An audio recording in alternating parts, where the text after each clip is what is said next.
Hello guys, আসসালামু আলাইকুম। সবাই কেমন আছেন? আশা করি সবাই ভালো আছেন। আলহামদুলিল্লাহ আমি অনেক ভালো আছি। তো ঈদের পর তো আমরা বান্ধবীরা মিলে কোথাও তেমন একটা বের হই নাই, তাই বান্ধবীরা মিলে প্ল্যান করলাম যে আমরা রেস্টুরেন্টে যাব। তো যেই কথা সেই কাজ, আমরা চলে গেলাম রেস্টুরেন্টের সামনে। তো আমার বান্ধবীর জন্য অপেক্ষা করছিলাম। তারপরে ভেতরে একটা মজার বিষয়, এখানে একটা বিয়ের অনুষ্ঠান হচ্ছিল। তো আমরা তো রেস্টুরেন্টে এসেছি। তারপর আমরা রেস্টুরেন্টে ঢুকে গেলাম। এই যে রেস্টুরেন্টটা অনেক সুন্দর ছিল আর কি। আমার বান্ধবীরা এখানে বসে আছে, ছবি তুলছে। তো এই যে আমরা ভেতরে ঢুকছি।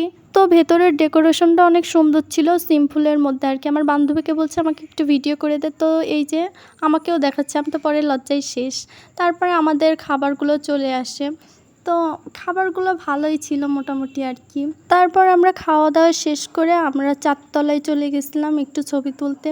তো ওখানে কেউ ছিল না, ফাঁকাই ছিল। আমরা একটু বসে রেস্ট নিচ্ছিলাম।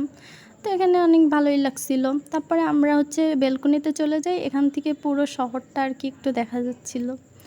তারপর এই যে লিফটের জন্য আমরা অপেক্ষা করছিলাম। আমার বান্ধবী আবার ভিডিও করছি বলে আমার বান্ধবী আবার কি ঢং করছে আমার পাশ দিয়ে। তারপরে এই যে আমরা নিচে চলে এসেছি। তারপরে এই যে নিচে আমরা চলে যাচ্ছি আর কি এখান থেকে। তো এখানকার পরিবেশটা সুন্দরই ছিল, আশেপাশটা অনেক সুন্দর, নিচটাও। তারপর এখান থেকে আমরা যাই এখানকার ভাই ভাই ফুচকা হাউসে। তারপর এখানে অনেক মানুষ ছিল আর অনেক গরম ছিল ভাইরে ভাই। তারপর এখান থেকে কিছু খাওয়া দাওয়া শেষ করে আমরা এই যে চলে যাই। তো আমার ভিডিওটা কেমন লাগলো জানাবেন। ওয়াচিং মাই ভিডিওটা।